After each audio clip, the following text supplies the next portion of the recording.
let's see. What else can I add before we begin?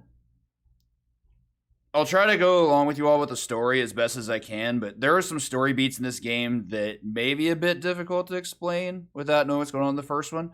And in fact, I was just doing some refreshers on stuff myself, and it wasn't simple trying to keep track of everything. But yeah, this game's great. It takes place in the 1980s. The first game was based on a story where you're playing as someone who is technically a priest, but there's no confirmation as whether or not this person's actually a member of the clergy, so there's a lot of ambiguity there. Prior to this event, for the events of the first chapter, you return to a city that was 1 year removed from a girl who was possessed by a demon, killing her entire family, as well as your partner in the clergy, so to speak. I put that in quotes. And basically just go back 1 year later to try to right things wrong, or right things that are wrong. But the Vatican didn't approve. So whether he's actual clergy or not, John Ward, who is your main character, just kind of went rogue. So let's go ahead and get started. We're going to have a quick prologue in this game, but we'll start here at 3, 2, 1, go. Nice little disc icon there. So we start off as Father Garcia. This is a prologue to, I actually don't know if it's a prologue to the first game, or just between the first and second games. But he is a supporting character in this game later on, so that's why we're getting some backstory on him. Here we're going to approach Michael Davies, who is... I like the cotton. You just go so bad till you get better, Michael. Can I see Mommy and Daddy? I need to make you better first. When she let you get on me, if you silent to the people.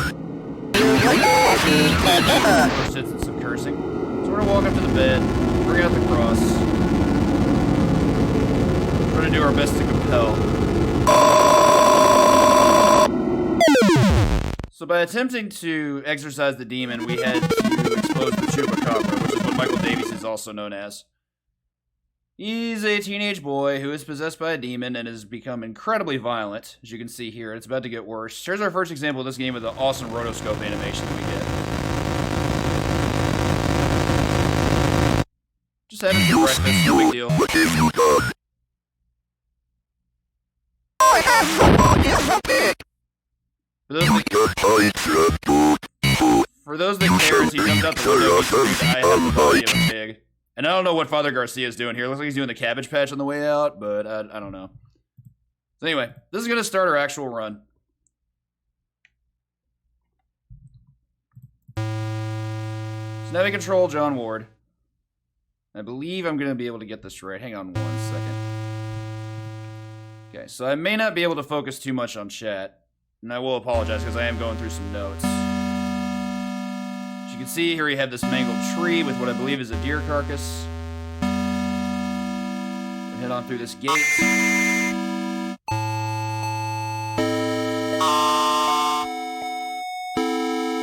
Now, this is very much an overworld style game in the sense of something like Legend of Zelda, so get used to that kind of movement. This is going to be our first key task. We have to get rid of the 3 demons in the spirit house by defeating 3 enemies. We're going to walk up to the mirror for another quick rotoscope. Reflection's taunting myself. Also, F's in the chat. He has the key, and our goal is to defeat those 3 demons to make sure we get the key. So we're going to head back out. I'm going to fight the one I have the most difficulty with first.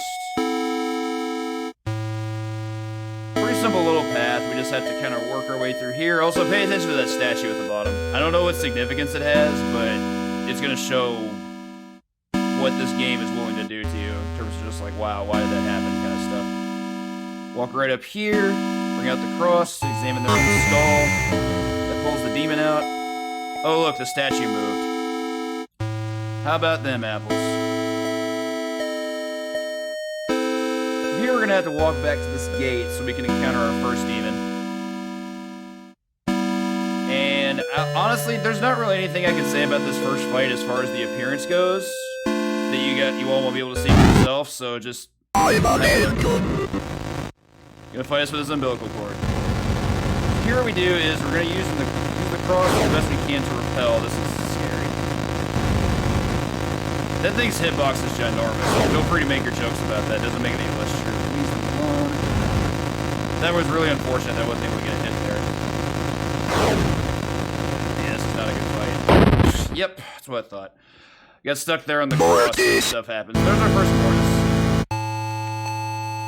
Not too terribly surprised. That is, of the first 3 demons, that one is the hardest. His, when he does the Medusa head movement, it gets pretty unfair if you get a bad pattern. So his sprite's hitbox is no joke.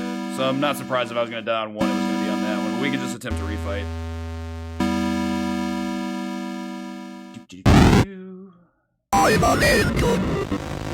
Also, another weird thing, as soon as the fight starts, you can't actually attack him from the neutral. You have to actually move before you can get any damage on him. And that was a mistake I made in the previous attempt as well. Leave me alone. I can try to get some damage here, but it's definitely not safe to do so. Got a really good pattern there on the second attempt, so that'll work. We'll bypass this note. The notes just tie the story together, but we're doing this in speedrun style, so no particular reason to. We're gonna have to go in some other direction. Get out of there, Lord. Come on now. Alright, back to go down this path. This is gonna be the easiest boss to reach, because all we have to do is just go down this chamber and we're gonna fight it. This fight was tricky until I had the visualization for it. Essentially what we can do is we can go to the clouds and keep using damage on it there. Still not easy because the visual cues are really hard to see. But at least I know that I can hit it while it's technically off screen. I don't know where it is. This is scary. Alright. Pretty decent fight there.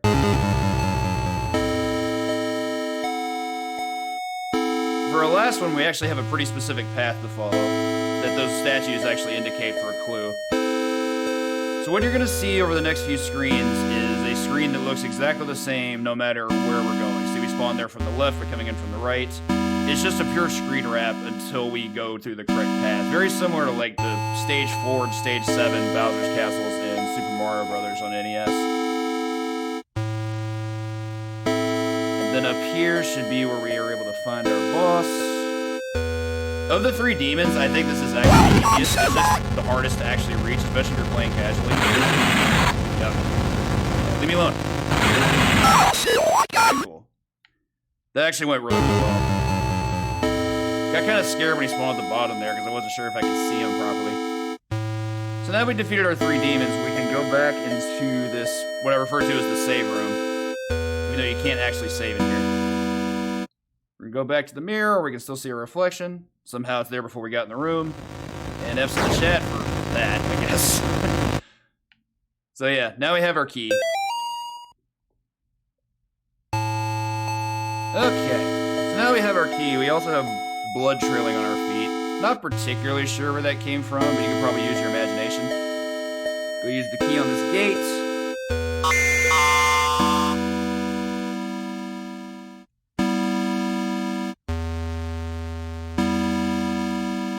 Just a quick little wrap around here. Oh, hey, see that tree? Now you don't see it anymore. Also, the music dropped out, which is a pretty nice indicator of some creep factor. Go ahead and walk up here. Just going to be a little bit of walking for a bit until we reach this white building. We're going to go on in. Now, for Confess Thy Sins, this to me is probably the most frustrating aspect of the speedrun, because what you have to do is you have to find a way to spawn a demon that you have to fight, but unfortunately, the demon's spawn point is random. So you kind of have to do a little bit of work and backtracking to be able to make sure you can find it. What we're looking for is the room that has 1 candle lit. And we came back here now. Okay, cool. We actually spawned it pretty quickly. Another downside. This boss fight's pretty hard. Because it does the triple here. Like so. We can hit it while it's doing that, but the downside is that once it appears the 3rd time and it makes a beeline for you, it comes at you on the pixel and where you're located at that time, so making sure you can move and still hit it is definitely a challenge. Oops, I didn't turn. That happens a lot to me in this game. Sad to say. I don't want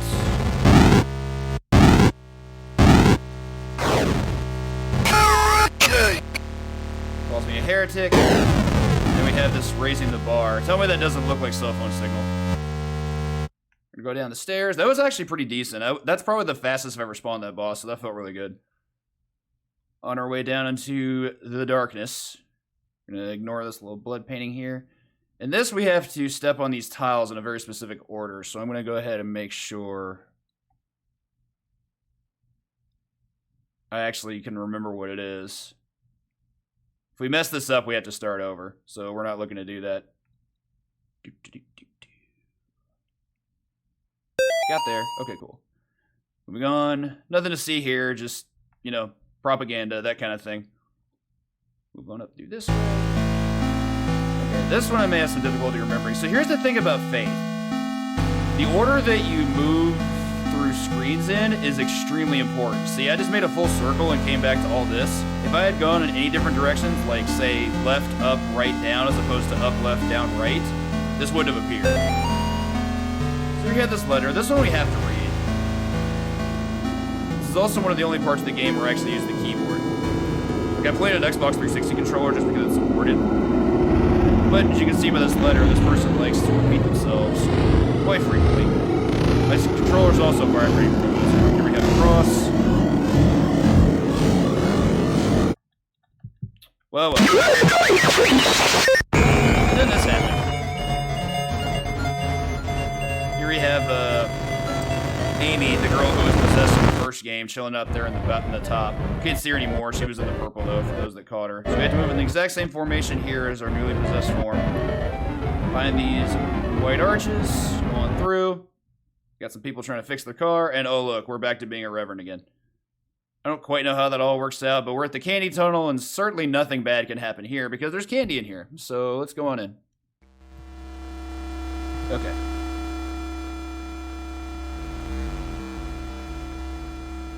I have to admit, I really, really love the music in this scene. It's purely atmosphere, but it's so creepy and it's so unsettling that, like, I can't wait to see what happens next in any given room. So you have the red thing at the top following us there. Work our way down here. Okay, this part actually legit scared me the first time I came through it. You actually can examine these tables for clues on what to do in the next room, but we already know what to do, so it's fine. We're gonna go up here. As soon as this guy appears, you have to stop moving. If you move at any point before he leaves the room, you're going to die. Like, he just straight up gets to kill you and you can't do anything about it. So he's going to walk up to us. He's going to do this little selfie image here. We're going to let him leave because we don't want to get killed. And we're out of here. So instead of following the blood trail, we're actually going to go through this hole at the top. Work our way to the left.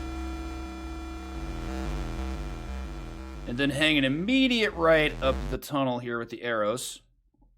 A little bit of a silent corridor to follow here. Just trying to make sure I'm going in the right way. Big empty corridor. Game is so cool. Essentially at this point, what we're trying to do is we're trying to track down a demon that possessed the church that we just happened upon. We'll head down here through the hole. Make sure I know what I'm doing here. Okay. Had to make sure I knew where I was on my notes. Forgive me. Move down here. Now we're going to follow the blood trail. What we don't know is the current, I guess, whereabouts of the demon. Like, is this demon possessing somebody? Can we find it normally? Either way, in this room we get the flashlight, and we also get a boss fight to go right with it, which I don't know. Like, boss fights are fine and all, but the flashlight is just the most unfriendly thing you have. It's for a reason. Like, the game is supposed to be freaking you out at this point. So essentially all he's going to do is he's going to appear randomly. We have to make sure we can see him to be able to hit him. But we can only see directly in front of us in one of 4 different directions. Oh, there he is. No! No.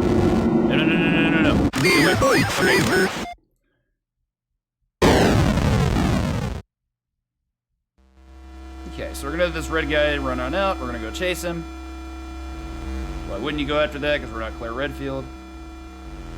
Head on through this hole. Then through another empty corridor. except with all these symbols on the floor. But now the only difference is we only have a flashlight, and this is essentially how we're going to be seeing the game for the remainder of the time.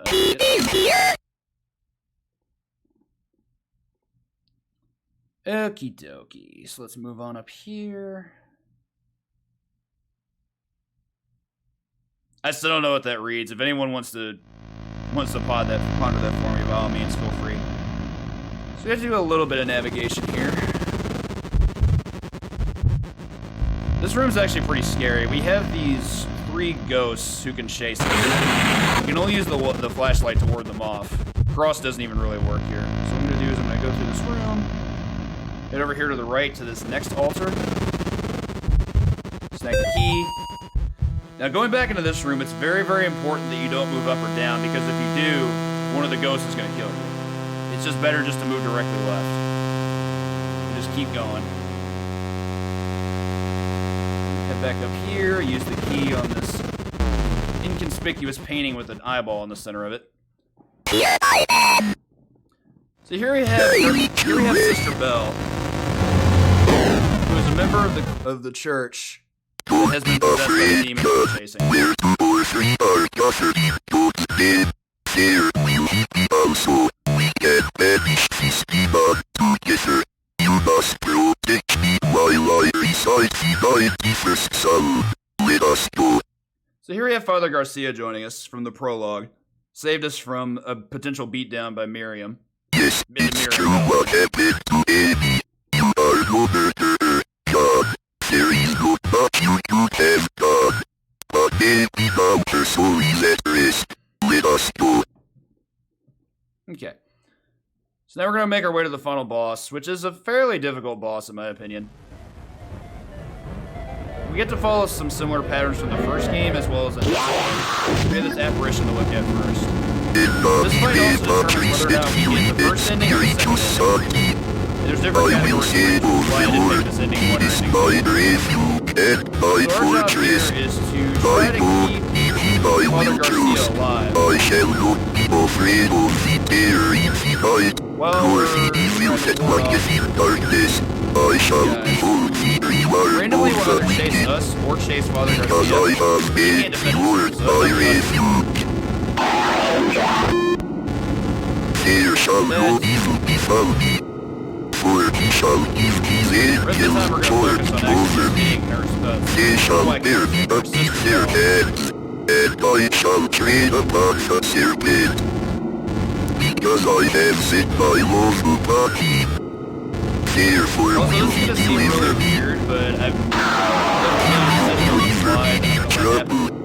He will deliver me and honor me. Latemos mitsachana exotidomi. I did that intentionally. That means we're going to get the second ending now.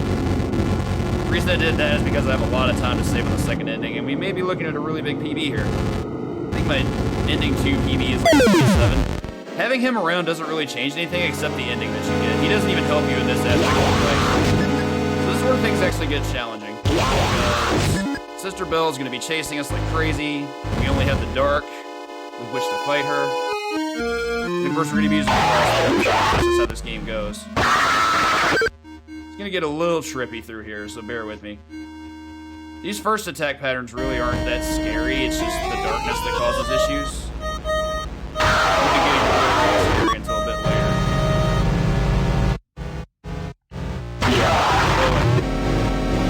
She almost had me there, I won't even lie. This is also kind of undeterminate that we don't really know how many hits we're going to get. Some give you because sometimes she just scurries away immediately, but sometimes you actually get to do damage. Okay, so for the Medusa head movement, similar to the umbilical cord demon, definitely not a fan. You gotta run away, that's cool. What? Okay, that's new. I thought she would run away. Oh well. We still have a chance at it. No.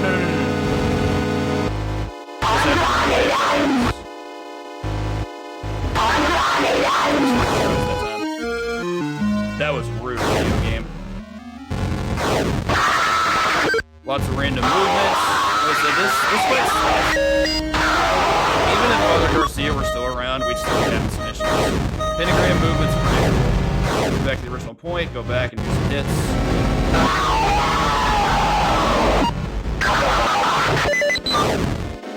No!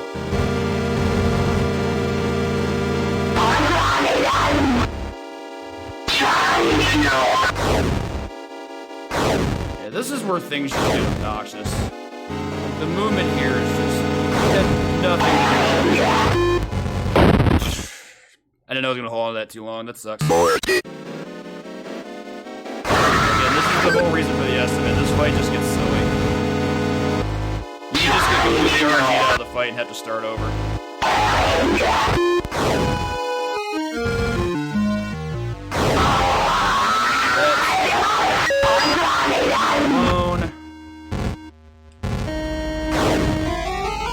Persistent little bugger, isn't she?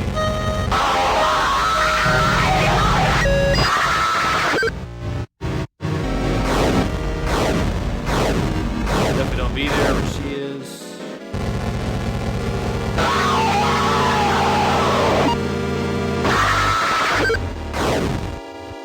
Nope. Not gonna let it.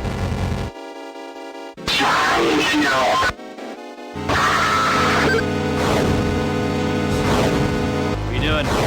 No. Okay. We have this unspeakable demon that's unleashed out of her.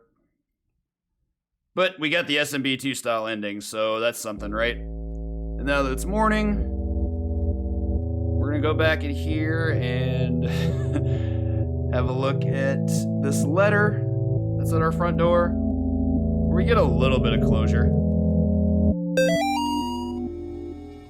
And that's gonna be time. I survived the nightmare, but did I really Even by push trying to a improve my IT? PB in chapter 2, or I don't ending know 2, what is real I wasn't anymore. actually sure that My face is weak, and I feel a dark shadow hey, my first over run of me. chapter 2, or If I ending 2 can was save the 7, boys, so maybe I will find what appreciate I'm the GGs, looking everybody. for. Thank you. I also like to point out that by about a good 7 minutes or so, that is a new ending 2 world record. Huzzah! Hooray Halloween. Assuming I get ending 2, which should happen here. And there we go. Good times. Granted, the time I set was free, and this run had a lot of issues, but a lot of things went right. I had really good RNG on the church demon.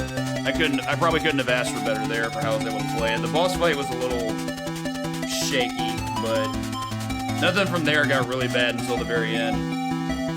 Anyway, yeah, that's Faith Chapter 2. Very enjoyable franchise. It's currently not available on Steam. For those that want to check it out, you can actually get, well, I mean, you can get the demos of the first 2 on Steam, but for the full game, you have to check out a site called itch.io. That's where I obtained them. But they're really cheap, and I think these games are well worth the money. So yeah, that's going to do it for Faith Chapter 2, and we're going to move on to some Haunted Castle next, so stick around.